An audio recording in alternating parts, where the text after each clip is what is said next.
Good afternoon. Today we'll be presenting our study into the theoretical underpinnings and key findings from the case of dramatic decisions. This case is centred around the 2013 Essendon drug scandal. My name is Hamish. With me today are Campbell, Matthew and Norpreet. Today's presentation will begin with a summary of the case along with some background information to provide context for the presentation. Following this, Matthew and Norpreet will review the theoretical underpinnings which are relevant to this case. After understanding the theoretical underpinnings, Campbell will dive into our findings and key lessons which can be taken away from the study. Finally, I'll jump back in to provide a conclusion on today's presentation. The Essendon Football Club is one of 18 teams which compete in the Australian Football League, also known as the AFL. The club is one of the oldest in the league, creating a famous and rich history ever since its establishment in 1872. The club's history all changed in early 2016 after a dramatic announcement from the Court of Arbitration of Sport, better known as CAS. The announcement came after 3 years of investigation into the club over the use of thymosin beta-4, or also known as TB4, within their supplement program. TB4 is a naturally occurring peptide which promotes muscle regeneration, repair of tissue, and overall cell health, providing performance-enhancing benefits. These investigations started in 2013 when the chairman at the time, David Evans, told the media that the club had contacted the Australian Sports Anti-Doping Authority to commence an investigation into the supplement program at Essendon Football Club. Through the investigation, the Australian Sports Anti-Doping Authority, also known as ASADA, stated that all verbal evidence found would be deemed unreliable for use in the investigation. Instead, they found evidence in text messages, emails, and invoices which showed that the club had been receiving supplement shipments from China. Due to poor record keeping within the club, ASADA could not confirm what the supplement was, nor if it had been administered to the players at the time. Although ASADA couldn't confirm that the players had taken any of the supplements. The investigation ended with ASADA revealing Essendon Football Club had a disturbing picture of pharmaceutical experimental environment never adequately controlled or documented within the club. Further to this, Essendon received a $2 million fine, exclusion from the 2013 final series, along with a 12-month ban for head coach James Hird. After this decision had been made, the Essendon Football Club launched federal court action against ASADA, claiming that the investigation completed had been unlawful. During August of 2014, the federal court deemed that ASADA had acted within the law. This was immediately appealed again by Hird and the football club. A final hearing revealed that Essendon players were found not guilty of taking TB4. Yet all was not over for the Essendon Football Club. In early 2016, another investigation was launched, this time being conducted by the Court of Arbitration for Sport, also known as CAS. This investigation used the previous evidence provided by ASADA, along with the collection of new data, including frozen urine samples from players and records of very informal documentation which had been signed by players when taking the drugs. The CAS panel concluded that the Essendon players had taken TB4 in the 2013 AFL season with the desire to gain a competitive advantage over others. Following this, the AFL banned all the remaining active players from the 2016 season. Essendon continues to feel the impact of these events as the club tries to rebuild its reputation, fan base, supporters and sponsors, and rewrite its rich history. The theoretical relevance of the Essendon doping scandal is clearly demonstrated through well-established management and organisational behaviour theories that explain how flawed, risky and unethical decisions can arise in high-pressure professional sports. By applying concepts such as bounded rationality, decision-making under uncertainty, groupthink, and ethical decision-making frameworks, this case reveals how poor information, ambiguous procedures, and cultural pressures can undermine rational judgment and ethical standards. Together, these insights provide valuable lessons for contemporary managers about the importance of robust governance, transparent processes, and, an organizational culture that supports critical thinking and ethical conduct. Decision makers face three fundamental limitations that prevent them from achieving perfect rationality according to bounded rationality theory. The club demonstrated these limitations through its maintenance of inadequate records and its acquisition of supplements from unclear sources and its failure to conduct proper laboratory tests. The staff and players place their trust in sports scientist Stephen Dank instead of using verified scientific evidence. The situation demonstrates how limited information and cognitive constraints drive managers to make decisions instead of optimizing, particularly in high complex environments.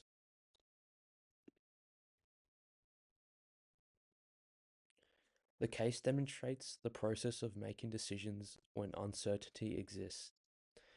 The AFL Tribunal and Court of Arbitration for Sport (CAS) evaluated identical unclear evidence through different procedural methods.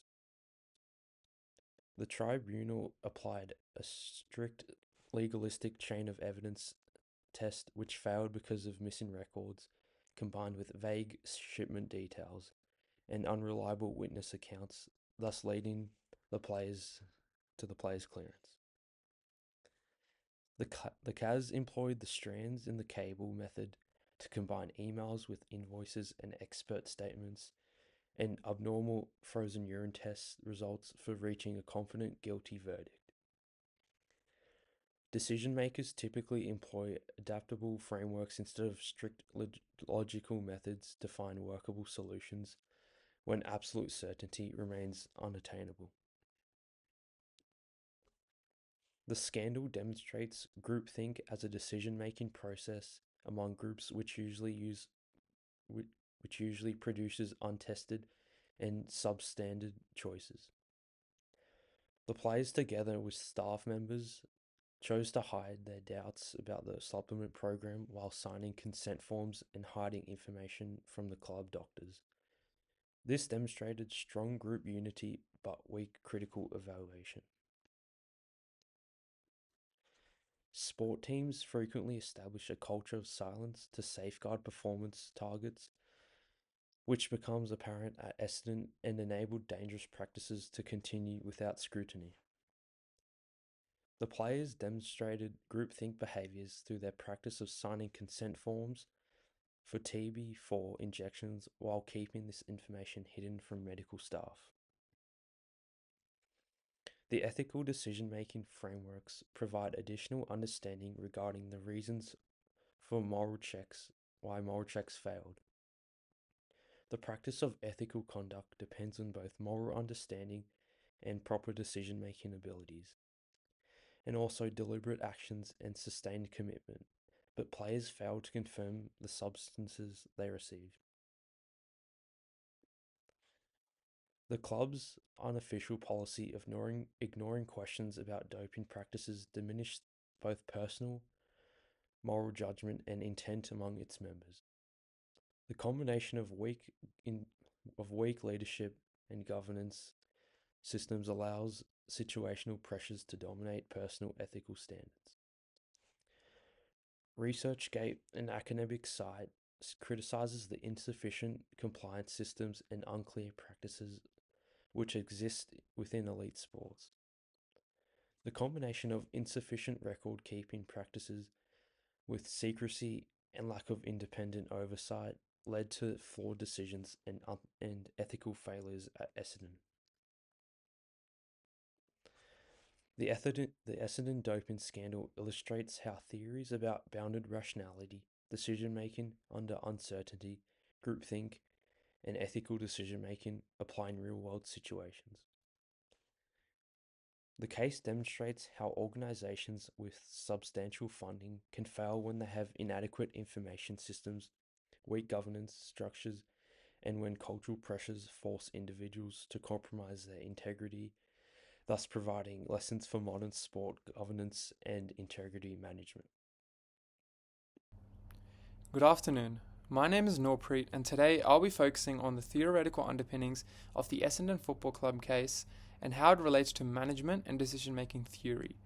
At the heart of this case is the complexity of making decisions under conditions of uncertainty, limited information, and conflicting interests, which I personally feel like are key challenges that managers and organizations face regularly.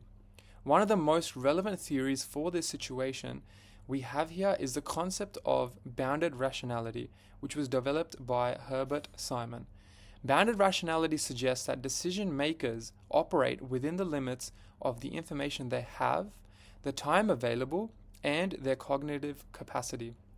In this case, the Essendon players and staff made decisions about participating in a supplements program with no prior knowledge about the substances that they were given. Even if they trusted those in charge, they were not completely aware of the risks, the legality, or the consequences of what they are undertaking. Rather than making perfectly rational decisions, they were influenced by what they perceived as trustworthy or routine within the club environment, and hence the bounded rationality. This case also highlights the contrast between structured and unstructured problems. From a theoretical perspective, CAS, which is the Court of Arbitration for Sport, was dealing with an unstructured program. Unlike a structured problem, where rules and procedures exist to guide decisions, such as approving leave forms or ordering stock, this issue had no clear precedent.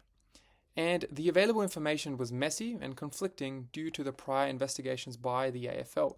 As a result, CAS had to interpret a wide range of evidence using a method often referred to as the strands in the cable approach, which aligns with what decision theorists call a non-programmed decision.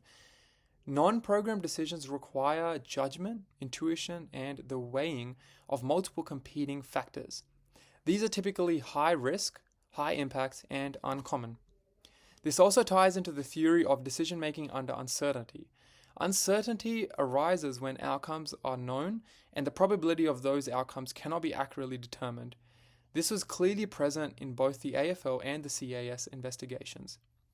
There were gaps in record keeping, conflicting testimonies, and different interpretations of what evidence should hold weight. The uncertainty influenced not only the decision process, but also the outcome. The AFL tribunal followed a stricter legalistic framework that needed strong, provable links, whereas CAS adopted a broader interpretive approach that allowed for more flexibility in dealing with incomplete evidence. This shows how different frameworks for managing uncertainty can lead to very different decisions, even when looking at the same situation. Another theoretical point involves group decision-making dynamics, specifically groupthink. Groupthink is when a desire for consensus and cohesion within a group overrides the motivation to critically evaluate alternative ideas or risks. It's highly likely that this was operating within the Essendon Football Club. Players may have felt pressured to conform to the direction set by management and medical staff. In environments where performance and loyalty are heavily emphasized, the players may have thought about only doing what was best to protect the team, which led to one questioning the supplements, especially in high-stakes decisions. Irving Janus, the psychologist which coined the term groupthink, identified symptoms like illusions of invulnerability, collective rationalization, and direct pressure on dissenters, all of which have been present here. Decision biases also come into play. One that seems particularly relevant is authority bias. The players may have overly trusted the experts running the supplements program, assuming that because they were medical professionals or sports scientists, their advice was automatically safe or ethical. Another bias could be optimism bias, which is a belief that negative outcomes, like being caught or suspended, were unlikely to happen to them. This type of overconfidence can cloud sound judgment, particularly when individuals are striving for elite performance. From a broader management perspective, the case illustrates how decisions made at the organizational level, often under time pressure, competition, and limited transparency, which can have massive consequences. And in this instance, it has also had a massive effect on the governing bodies due to the conflicting investigations, which highlights how even the highest of levels, mass confusion and confliction exists. Especially when something like doping is taken so seriously, you would expect governing bodies would work hand in hand with each other. But here they didn't. Hence, it's not just about bad apples or individuals doing the wrong thing, it's about how systems, cultures, and decision environments influence behavior. In reviewing this case, it becomes clear how essential and valuable ethical leadership and transparent processes are. When decisions affect not just performance, but reputation, careers, and even public trust, organizations must create structures that promote open questioning and ethical checks. This is where we can underpin how theories of organizational behavior and ethical decision making really connect with what happened at Essendon. The Essendon case is a strong example of how real world situations align with key decision making theories in management. It touches on bounded rationality, decision making under uncertainty, non programmed decisions, groupthink, and biases, all of which are important for understanding how decisions are made in complex organizational environments. It reminds us that effective decision making requires more than just data, it requires structure, scrutiny, and moral responsibility. Hi, I will be discussing the key findings that came out of this saga. Governing body failures. The supplement scandal at Essendon revealed how weak its governing body is. The governing body is made up of board of directors, also known as BOD or BOD. The BOD failed to properly manage the high performance club. There is no clear definition of roles and responsibilities, which gave free rein to the likes of the sports scientist Stephen Dank. Medical staff, including the club doctor, were kept out of the loop and their concerns were ignored. This erosion allowed the establishment of a controversial supplement program that went under the radar. A good BOD would have demanded strict approval processes, proper medical oversight, and audits on a regular basis. Its absence led to poor risk management and ultimately a regulatory breach. Inadequate record keeping. A fundamental issue with the case was the club's failure to maintain records of what substances were purchased, compounded, and administered. Consent forms signed by players did not name thiamine, beta-4, or any other drugs, bringing informed consent into doubt. The lack of proper invoices and tracking of shipments of the drugs from overseas complicated proving or disproving basic claims. Without clear-cut records, Essendon could not properly defend itself, nor could investigators confirm the scope of the program. This exposed the players and the club to an unavoidable legal representational risk that undermined the internal accountability of the club. Cultural issues. Essendon had a high-performance culture that valued competitiveness above ethical or regulatory compliance. This win-at-all-cost cultures created an environment where questionable practices were rationalised if they promised a performance edge. The staff and players operated in a silo where performance pressure triumphed critical thinking. Dissenting voices, including physicians, were not just ignored, they were actively excluded from decision-making. This culture fostered secrecy, risk-taking, and overconfidence. Few people within the organisation might have felt in a position to challenge the supplementation regime, especially if they knew the leadership, if it had a leadership stamp of approval. Such a culture must undergo a root and branch reform to prevent reoccurrence. Strong BOD requirement. A strong governance implies clear hierarchies, allocated accountability, and proper checks and balances. In Essendon's case, those systems were weak or non-existent. A sound BOD, for instance, would have meant any medical or supplement program would have been reviewed and signed off by multiple departments, including legal, medical, and executive management. Strong whistleblower mechanisms might have also encouraged concerned staff to come forward. Post-crisis, Essendon went about implementing such systems. The business's lesson is clear. BOD must keep up with operating risks, especially in a regulated environment like sports. Ethical decision making. The saga highlighted the dangers of sidelining ethics in the pursuit of ambition, and at no point did Essendon's leadership appear to ask if the supplement program was aligned with their duty of care to players and of the values of the sport. Ethical decision making demands consideration of not just legality, but the broader effects of actions on individuals' reputations. Players, some of whom were quite young, were not given sufficient information to make knowledgeable choices. Leaders were remiss and in their moral responsibilities to protect them. Ethics training, leadership modelling, and core values and compliance must be reinforced on a continuous basis, not only through policy but through daily behaviours and decision making. Transparency and communication. One of the most obvious problems was the internal communications breakdown. Important stakeholders such as club doctor, coaching staff, and senior executives were usually left in the dark regarding the details of the supplement program. Players were also misinformed or poorly informed about what they were being given. The lack of transparency enabled misinformation to flourish and hampered the club's potential to identify this issue early. Successful organisations foster open communication across departments and promote full disclosure and minimise risks. At Essendon, secrecy led to legal consequences and long-term brand damage. Creating a culture of transparency includes cross-functional meetings on a regular basis, honest reporting, and mandatory disclosure of potential risks. Thank you. To conclude today's presentation, the Essendon Football Club drug saga has left everlasting reputational scars and changed the history of the AFL. Throughout the saga, the club saw multi-million-dollar fines, along with coach, player, and club suspensions from the game. After the Asada and Carr investigations, the ultimate result was that the Essendon Football Club's management system failed to operate and protect the club. As previously covered on by Matthew and Norpreet, the theoretical underpinnings of this case allow us to clearly see where the management system failed.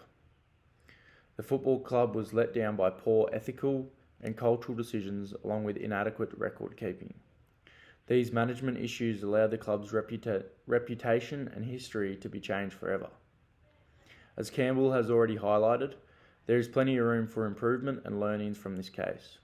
An organisation like the Essendon Football Club could employ tactics such as ethics training, put in a strong and positive culture with clear communication, along with developing the governing bodies within the club to provide clear approval processes and audits to reduce the risks associated with running an organisation such as the Essendon Football Club.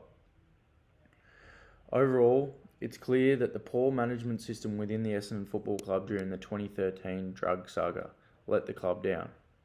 While lessons have been learnt and fines have been paid, the club continues to feel the impact of the saga as they try to rebuild their reputation and respect from the entire Australian Football League and the wider community. Thank you for listening.